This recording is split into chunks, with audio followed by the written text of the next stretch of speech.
down, down, up, up. What's up, guys? Godly Perfection here, and today I'm going to cover control schemes. I mean, many people have been asking for my control scheme, so I figured maybe I'll give some tips and I'll explain why I chose what I chose for my control scheme. Also, here's a little preview of something that I'm trying out. I want to see if I can get pistols for their stun and plasma guns to work. It's just an experiment, but it's for fun.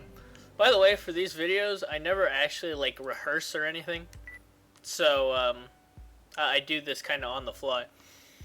Here's my control setup. Here's your left, right, blah blah blah blah. Okay, my booster on off is right thumbstick. I find that to be an extremely important button for me because I run close quarters, so drift turning is important. Dropping from the sky real quick is important. I've always got my I'm always glide boosting, so having that as at a moment's notice is very important for me. I have jump on left trigger and high boost on right trigger. I actually did something similar to this in AC4. I had normal boost on left trigger, high boost on right trigger. Oh, and before I go any further, I play with my index fingers on my bumpers and my middle fingers on my triggers. What players in Halo would call clawing, or what you would play for bumper jumper in Halo. Jump allows me to on the left trigger. I'm right-handed, so my left hand kind of just sits there. So being able to just hold down the left trigger without thinking helps a lot. And it allowed me to ease into this control setup pretty easily. As for high boost, there's a thing called perfect high boosting, which is very, very, very similar to second and third staging from AC4 and ACFA, if you know what that is. And the best way to do it is through the triggers, because you have more control over how much pressure you put on each of the triggers, so you can do a perfect high boost. I'll be doing a video on perfect high boosting in the future. Glide boost is on aim. Glide boost is important, but whenever I start glide boost, I typically don't expect to be firing or anything, so having it on a face button isn't too bad. Let's see, that's tied to jump. Fire is right bumper, left bumper. Makes it easy. Left unit is on my left thumbstick, and the reason I have that is because I love when I'm in close quarters, if I have something like missiles or something, I want to be able to fire those without having to leave my movement or my looking sticks.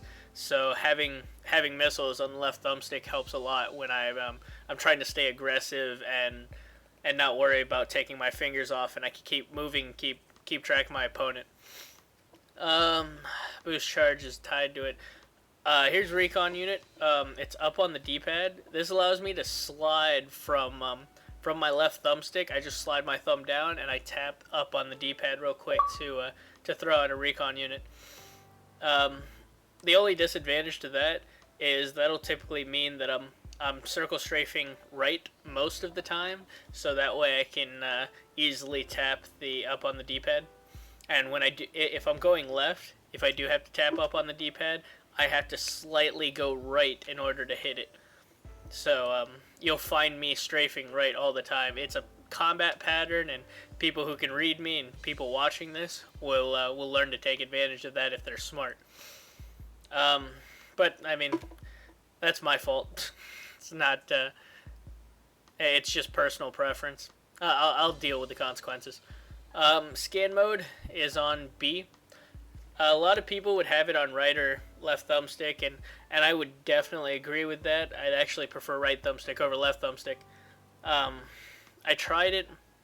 I couldn't get the hang of it. I preferred to have it on B. I just got so used to it.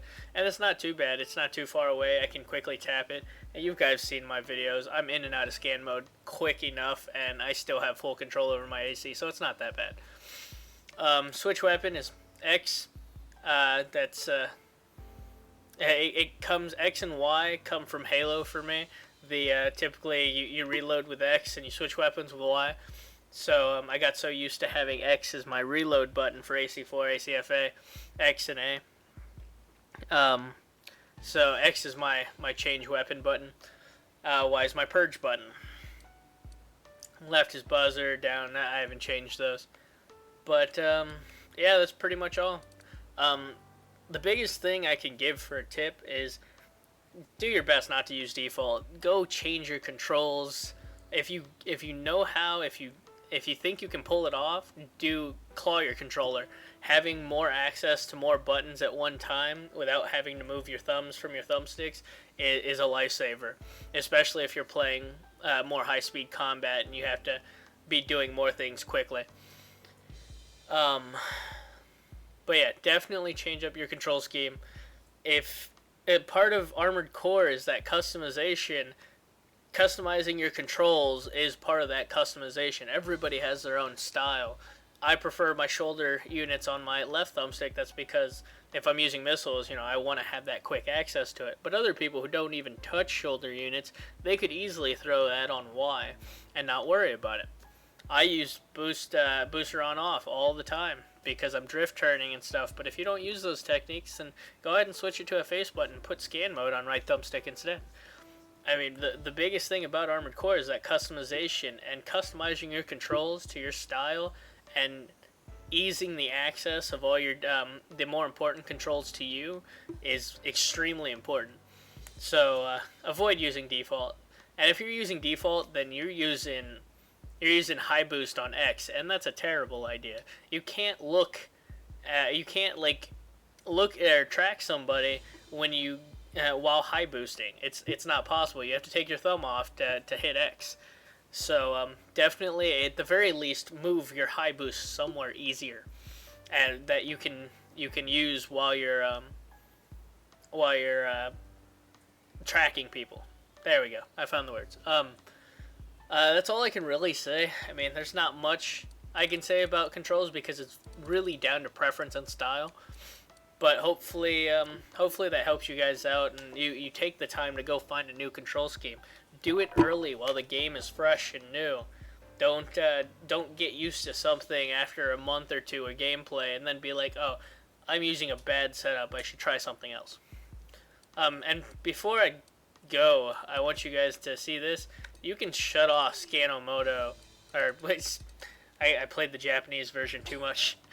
My wife is laughing at me in the background. You can turn off the whole voice thing, scan mode and whatnot. Turns it off in the story too, but it's not that big of a deal. You can turn on subtitles. I guess while I'm here, I'll also cover these auto stuff. Auto purge, when your weapon runs out, it drops your weapon. That's simple enough. Auto boost, when you jump, it turns on your boosters. I prefer to have it off because it gives me more control over my AC. Because there are times where I'm turning it on and off, and if I jump, sometimes I want to keep my boosters off so I can keep my momentum, because having your boosters on creates drag and slows you down a little bit. It's not very noticeable unless you do a particular technique, but I'll show that later. Auto sighting, I will cover a whole little video on auto sighting because this thing, it makes me angry, but it's important at certain circumstances, and I'd rather it not be in the game because it makes the game a little too easy for people. But I'll cover that in its own video. Also, I mean, if any of you do videos, I don't know if you know this, but you can actually make your HUD completely transparent. I thought that was pretty cool. I don't think there's anything else here I could really cover. I do want to turn down the brightness a little because that sun has been killing me. But anyways, hopefully this helped. Hope you guys enjoyed the video. My next video, like I said, I wanted to originally do lock speed and true lock on and cover that, but I'll cover that in the next video. I promise. A lot of people ask me for my control setup, so here it is. I have so many different little tips and tricks I could show you guys, but I'm going to split them up into little videos. I'm actually going to go play free battle now, so you'll probably see that video come up tomorrow, because this video is going up tonight, almost guaranteed. So I'm going to let you guys go for now and go play some team games. Oh, I wanted to show this too. As you can see, other than that, we've forfeited a ton of territories. Like I said, we gave up on doing territory runs, so if you don't see us on the map, it's because we're having more fun in free battle than we are playing with territories. Anyways, I will see you guys later, and hope you like the video. You know the deal. write your comments and subscribe, post on other forums, tell friends. If I get to, I don't know, let's make a deal. If I get to 1,500 subscribers, I'll make sure to put out the next update of the spreadsheet within like a week of me getting to 1,500 subscribers. So if you know friends, tell them to get on here and subscribe and actually watch the videos. This could help them out too. And it's always good to help a friend out because then they provide more of a challenge and that forces you to get better. Anyways, I'm out for now. I will catch you guys later. Hope you enjoyed the video. Blah blah. Laters.